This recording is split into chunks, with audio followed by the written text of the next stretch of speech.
Hey world, this is an N.O.vate story. This one is gonna be, I guess they all be deep. I had another one I wanted to share, but this one I found more ways to give God glory in this one. And so these stories I'm gonna have to say every time I say them, then God convicts me of something, and I'm able to say them better from a point where I'm not glorifying the story.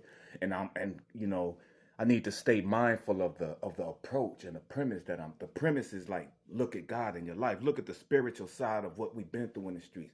Look at the spiritual side of what you've been through in jail. Um, I could share something with put this piece together if you've been in the streets and just look at it like this. Look at you, the generation before you and the generation under you. Look at the people that you ran with wherever you were in your neighborhood. If you haven't been in your neighborhood for a while, go. You know how you'd be like, man, nothing changed. We don't put it together. Like you can leave your neighborhood and go back, and you'll see different people doing the same shit. It'll just be different faces, same stuff. But even you can even look at that on the micro level and look at the people that you hung with, and then look at the people that's hanging together. Be like, damn, that's me, that's him, that's him. Damn, look at them three. It was three of us. Look at them four. It was four. Look at the older generation before you, like, damn, it was him, and him, and then me and my boys came in and we did the exact same shit. It's a principality that doesn't change. It just incorporates new souls. It just tries to destroy new. It just put new niggas in the same position because it's ran by the same demonic energy. It's ran by the same demonic intellect. It's ran by the same demonic awareness. So that same demonic awareness is gonna do what it's done. It might get better than that, but it's gonna find people and put people in the same places and control people with the same demons that controlled the people that ran that stood under that principality before them, or the people that ran that block before you. Bro, that's so deep. Um, Let me pause. Let me see something. There's somebody at the door. Hold on. And on kind of a more personal spiritual level, it's just about noticing it, bro. Like if you was in the streets and if you moved around a lot or you went to different states, you'll notice that you'll click with people that kind of mirrored the same thing you did in the other state. It'll be the same homie. It'll be the same little homie. It'll be the girl will remind you of the spirit you took with you is gonna try to set up around you what's familiar to it. And I mean, man, I would be on the west side. I was with Ernie, Jono, and George. But if I went towards like Schoolcraft, I was with Cedric Boo and George. If I went to Southwest Detroit, I was with Randy Kenneth and George. Yeah, I missed them niggas, Randy and Kenneth from Southwest Detroit. I'm dropping names, but I could have been dropping names. Niggas could have been. Hey, one niggas to find out who I was while I was doing what I was doing. So I was just trying to find shit to share that was just maybe I could help somebody with this story, old stories. Man, some of them, but I'm just saying, I was always, I was always, I always went somewhere to where there was a spiritual force putting me in the same positions, the same type of stick ups, the devil was now even later in life when I go through stuff, even though I'm not in the streets, I can see the devil woven stuff in minds and trying to wove similar nets over me that was woven over me. I could see that spirit that I've rebuked trying to fight back, and I could see familiar patterns in my life trying to arise the closer I fall back into my flesh. Deep stuff, right? I'll get deep before I tell my story. You can actually see that in something I was doing called battle rap. I mean, because I started from the beginning, so I could see different people, but I could see the same spirits using those people the same way, make bringing up the same arguments, the same beats, people doing the exact same thing to each other behind the scenes, creating the exact same team. So I'm like, damn, that shit work like that. The principality of the air. That's what God calls the devil. Means he operates in that type of haven spiritually. We just don't see it. God said, when David prayed to God, David prayed 21 days. God said, I heard you when you first started praying. He said, but the prince of Persia resisted you. I had to send the archangel Michael to fight the prince over. So there was a principality over the place that he was praying for, and there was a spiritual government controlling what the people was doing. It's like that. The whole world is like that. That's why God says, when God says we fight not against flesh and blood, He means that. Um, okay, now this story is this story is something is something I guess I could tell it. Some stories I might have to like I got a few stories where I'm like, yeah, you could tell them all, but certain stuff you didn't say, I don't know if those stories gonna connect right. But this one, but the message behind this one is once again how God saved us. The three people that were in this story with me are still alive today, and each of us got a calling on our life. We didn't go through anything that scared us to God. I'm sure we just look back like, yo, like it's impossible for me to have survived the things I survived. It's just impossible. But I did see the things. I did see the things that the streets is spiritual, man. You don't realize how spiritual it is until you cross a place that your mind tells you that you can't come back from. You can come back from any place, but some niggas do shit that they conscience make them feel like God ain't fucking with me. Like I can't spiritually come back from it. And that's when the devils really step in.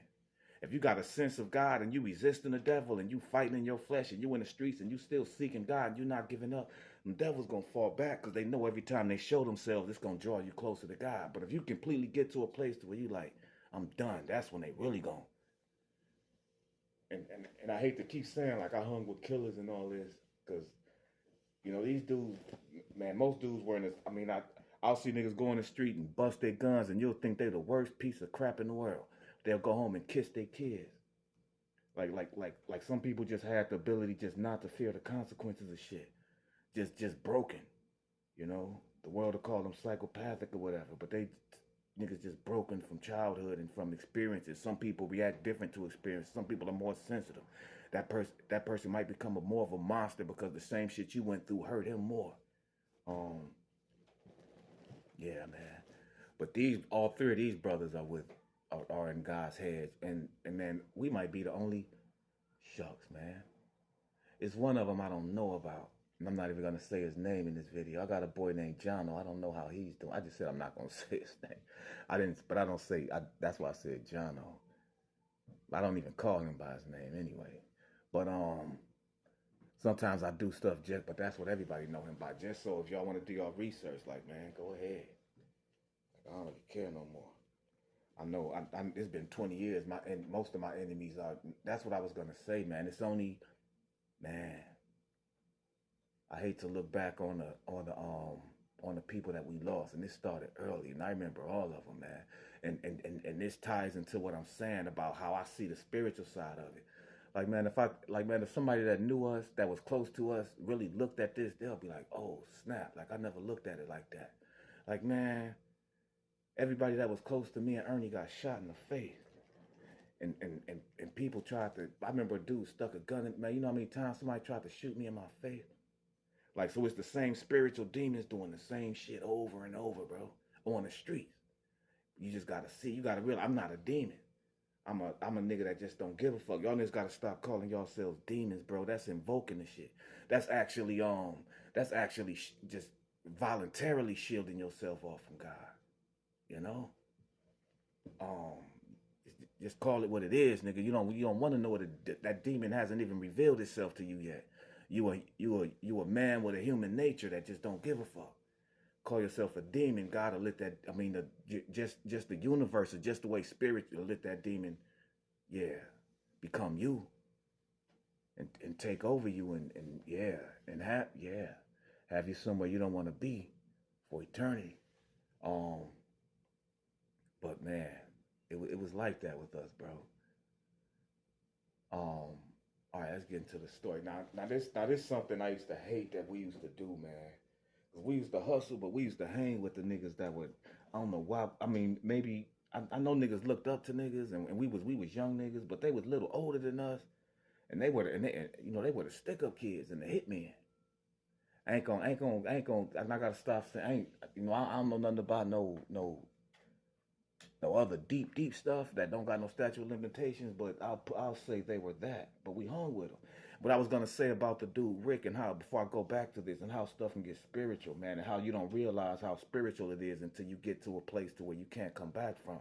Because man, this nigga used to tell me, bro, he used to be like, man, I know the people that I killed that didn't deserve it. I'm like, how? He said, because they harm me.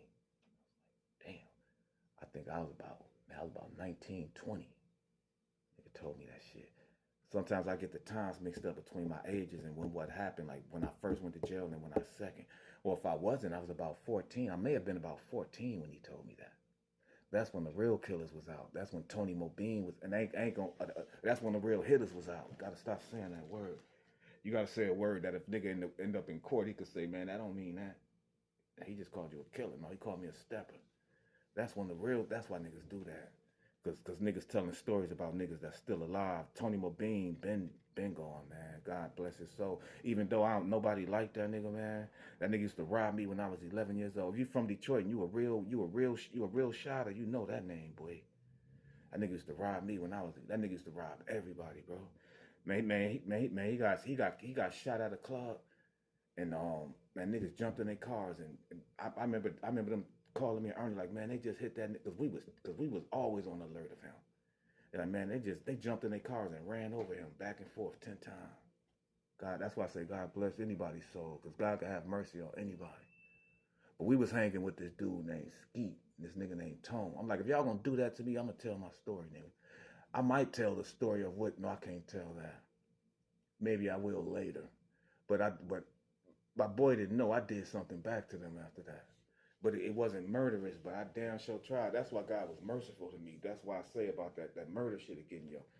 But you know, it don't make me look at them different or judge them because I just couldn't aim. Shit, basically. It ain't like I didn't have the same intent. So I gotta look at myself. You can't. I don't look at a nigga like a monster. Like he deserved to be in prison. Like, man, you was doing the same shit. The wind just blew your bullet that way, man. You can't. You know. And I say that to say I saw the news this morning and the niggas had a shootout in the Bronx and shot a little girl, bro. Shot a little girl. But anyway, man, and that makes me hate the nigga. And the nigga gonna get done dirty in jail because niggas in jail ain't wise enough to be like, man, I could have done the same thing. Like I was out there ignorant too.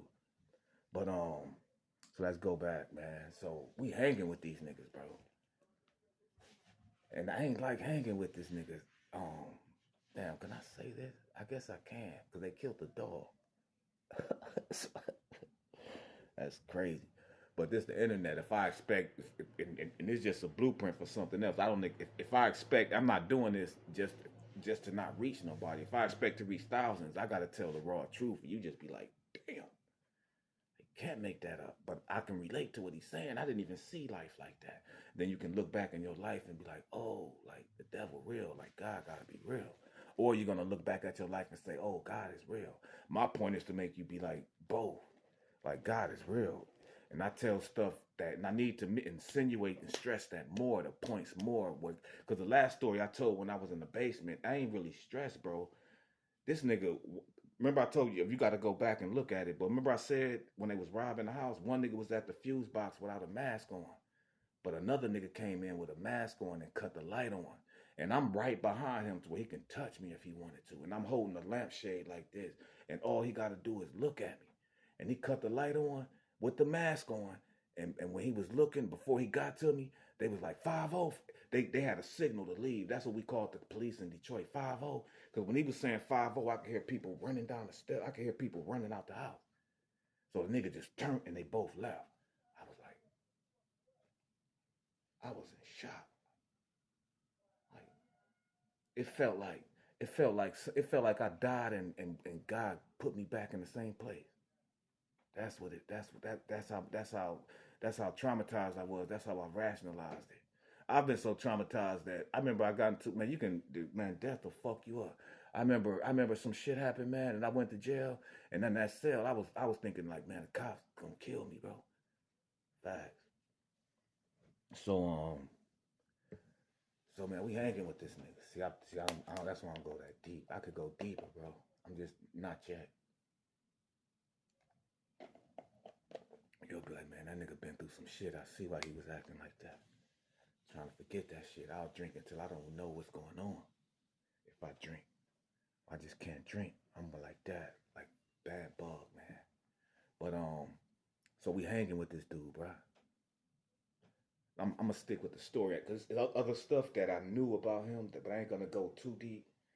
I ain't say the nigga, but you know that if you from the streets, you know that name. Like he talk about Skeet.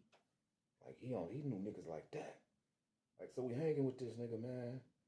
And I don't know how he caught us slipping like that. We in the garage smoking. You know, Detroit, you got your garage, you got your long driveway, then the gate. So they pull up in the red Escort. The nigga skeet with this nigga Tone, little light skinned nigga. Remember in the last story I said the Milano niggas, I was kind of foreshadowing this story. Light skinned nigga, mean as a motherfucker though. Look nice as a motherfucker. I ain't like niggas like that because it was hard to read them because you'll think they soft. And they'll hurt something. So we smoking with the nigga Skeet. And mind you, this story is about how God saved us. But in the beginning of the story, I said we all got callings because God saved us this time through little E. So somebody, when I tell people this, because I've told these stories to people that I know minister to young men, and everybody be like, now they be like audio book. Everybody used to be like, bro, you need to make a book out this shit. It's not that you remember it. It's just that, you know, the way you telling it and the way I remember everything and the way I can scene transition. That comes from years of writing screenplays just for me to say this and go right back to where I was at by saying, cause I remember I like the red Escort. So man, they pull up in the red Escort, bro. And I don't know why we hung with these niggas. So the nigga Ski come in the garage. I think it once I think this had to be before I went the second time. Cause the second time in jail, you learn why niggas was doing shit on the streets. And them niggas was just, you know, in jail we used to have a saying called rock you to sleep, where nigga just be real nice to you until you put your guard down. Now they call it something else, but we used to call it, yeah, he trying to rock you to sleep. And I saw that when I went in, like, oh, so I had to be young when he did this. But so the nigga, so we trusted this nigga. He didn't got close. Killer though. Killer intent. Like I'm a rob. He ain't even thinking about robbing us. He thinking about killing us. But he nice as a motherfucker, bro. Smoking. And by the end of the story, you'll see why I say that.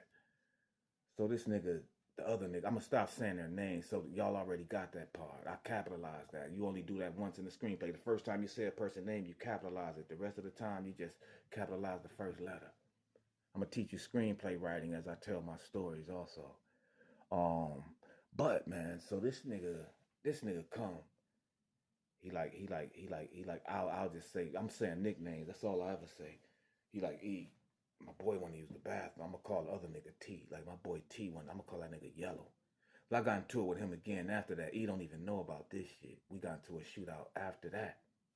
So God forgive us, you know, and forgive even my nature for thinking that's cool. I hate when OGs think that stuff is cool, and the way they tell your stories, you can tell like, oh, he thought that was cool. He ain't even check himself. How we expect the young kids not to think it's not cool? You know how we be like a child can sense stuff they parents do. Like a child learn to be racist by seeing how their parents react to you.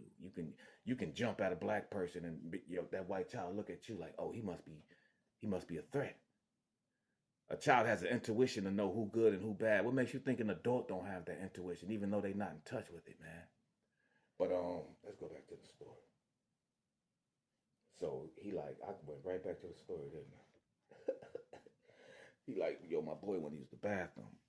He like, nah, man. So the nigga T get out the car. He walking up to the gate. I'm playing with the dog, me, E, and we had to be young. No, it was me, E, and my boy Leon. Leon was younger than us. This when me and Leon got kind of close. This when he saw like, oh, this nigga ain't like, you know. And then Leon started hanging with me more. Like when he's not around them, like I was different. I was more in command. Around them, I was more like a flunky. When I got from around them, I was more like the meanest person. God forbid, not to say it like that, but I was like to where niggas was like, man, this nigga. And it wasn't cool, man. I was one step away from getting people I love. I didn't understand. I just didn't care about myself. I was one of them young kids that wanted money more than I wanted to live. I thought without money I might as well be dead. The devil had me twisted. So he asking this nigga like, bro, come in the gate. I mean, he tell his boy like, go ahead, come to the bathroom. He said, I said he can't use the bathroom.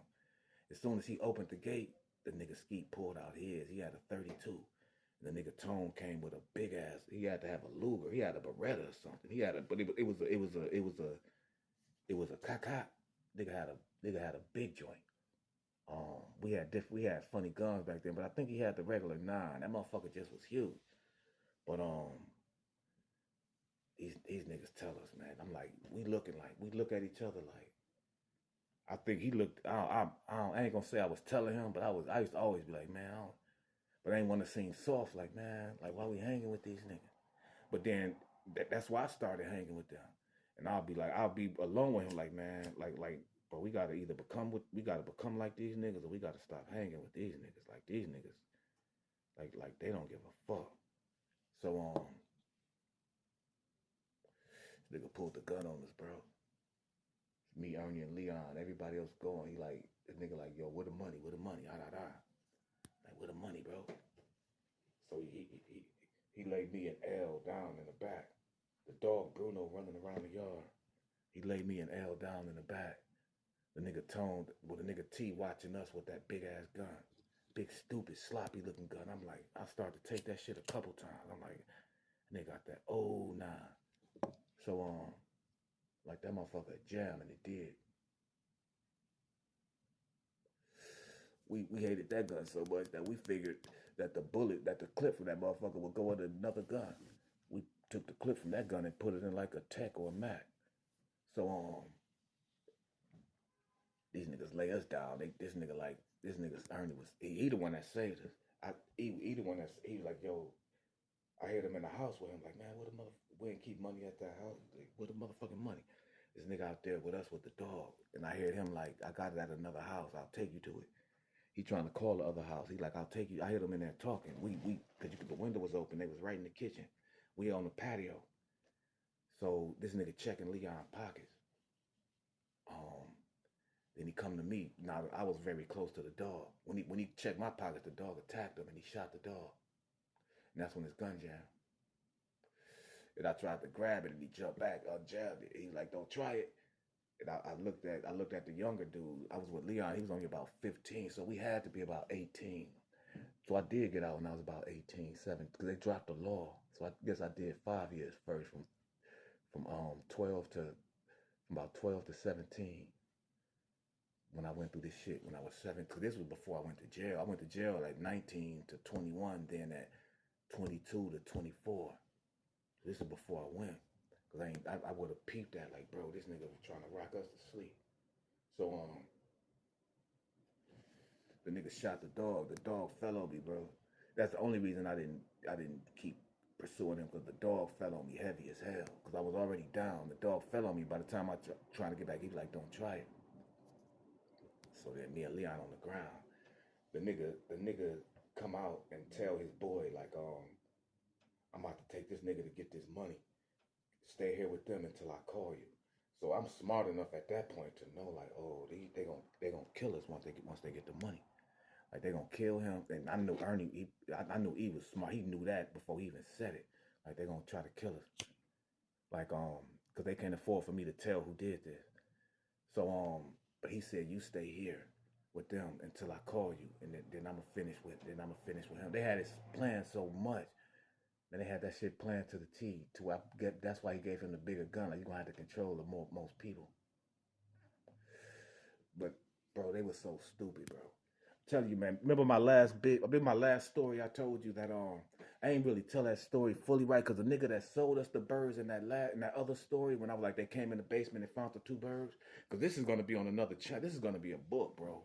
If I tell this 2 more times, it'll be ready. This is like a treatment of it. But it's true. Now I'll do it by the time I'm 55, 51. I look young, but I'm 51. You be in jail as a kid, man. I came out. I was the youngest person I looked like. I look younger than, man. I don't know nobody 50 years old look younger than me. I've never met a person in life. But anyway, so I'm gonna go right back to the story. Bro, these niggas was so dumb, bro, that he tell this nigga, keep an eye on them. I'm gonna take him to where he say there's money at. He take him to the car. I guess the other nigga left the car running.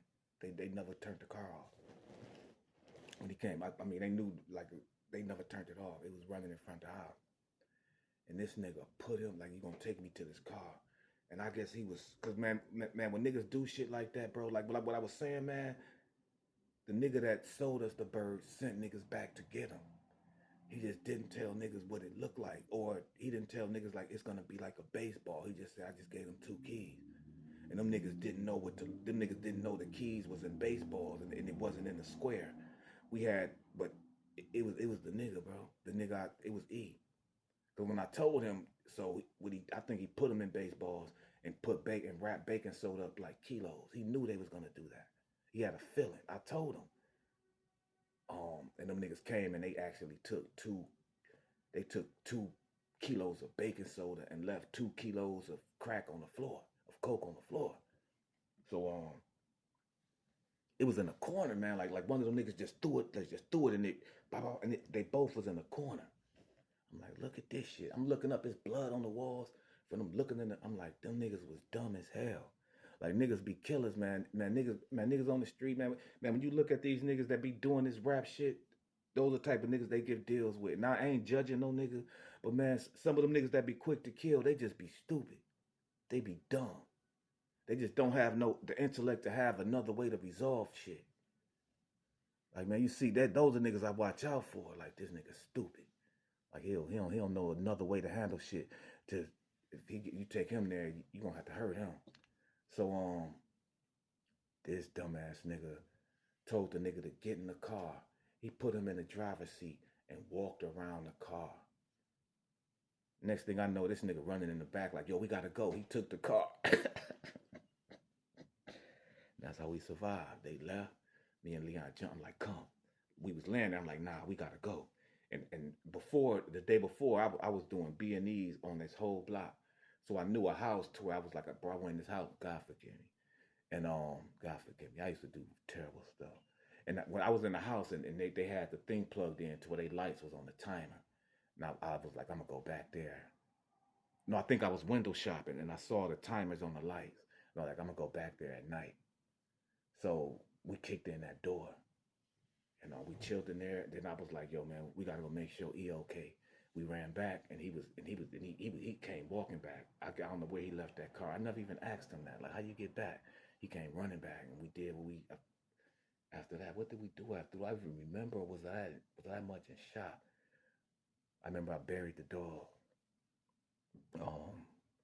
Yeah, we just did a bunch of phone calls and stuff, man. But yeah, that shit was but God saved us through him. Man, and the reason I tell when I usually tell these stories in person, because I'm usually telling them under the guise of ministering, not under the guise, but under the influence, under the ushering of ministering to someone. I will always remind them that man, these stories are stuff we shouldn't have got away with. Like, God will confuse your enemies. Like, there's a story on my channel to where I tell a story about I was in a garbage can, bro, and I was so deep in the garbage, like they saw my foot. And I didn't have shoes on because they chased me out the house. So, and they thought I guess they thought I was dead and that someone else had killed me. I was balled up in there like this with my foot. I didn't even know my foot was out. But they were spitting in it. And they was throwing wood chips in it from the ground. But I think they thought one of their peoples killed me. So they left. And when they left, I got deeper under the garbage. And they came back and they was like, he's gone. And the nigga was like, I can't believe y'all let that nigga get away. And they kicked it. And I could see them niggas fighting with each other because the garbage fell out. And I'm looking at their feet, fighting, going back and forth. And they never bent down to look. God confused the motherfuckers. Excuse my language. It's almost like when the Egyptians came after the Israelites and God made their chariots, or they'll be fighting the Amalekites or the Canaanites, and God will make the chariots of the other people and make the horses, and they'll fight their own people. God will confuse the enemy to make him fight itself. Or he confused it, he made that nigga stupid. How you gonna take a nigga to the car and think he gonna let you walk around the car? So that's why I still know, like, he got a calling on his life, like that was a divine intervention. If he looked back at it, like, damn, like they definitely would have killed us. I look back at it like that. When that nigga was holding that light, and when that nigga looked at me, I'm telling you, man, there was a nigga at the fuse box. he had his back to me. I could spit on a nigga. And there was a light with a string, and I'm sitting on vegetables, holding the lampshade. The nigga don't got a mask on, I know, but it's dark. It's pitch black, it's dark. The only light you can see is a little bit from outside the door. And another nigga come in with a mask on looking at his boy. And he turned the light on. And he's looking. And he just, by the time he get right here, they like 5-0. And he was like, he never looked at me. I swear to God on never being born. On never introducing himself to me. That was the most critical encounter I've ever had. That encounter was critical. That was the most, because I play chess, so a critical moment is the most important moment in the game. That was the most important moment in my life to where I see like God saved me. Like I look back, I'll be like, oh, God saved me, bro. There's more, but that's the second one. But I'm gonna end it with that. I only want the story to be like a half hour. The last one was an hour, and it did over 100. So I thank y'all for watching. And I just pray that you take that lesson to look at your life and to be like, you got to look at points in your life where God saved you. Like I always say, there's two types of people in the world. There's one type of person that'll walk in the street and a bus will, ooh, I'm lucky, man. Damn, if I would have left the house a little bit earlier. But there's another person that'll be like, ooh, like God is good. Which one of the people you think gonna be able to believe God for more? The one that recognized God intervention in that instance. They're gonna believe God to do something else. They're not gonna believe in themselves or in their own circumstance to determine their destiny. I'm out. Peace.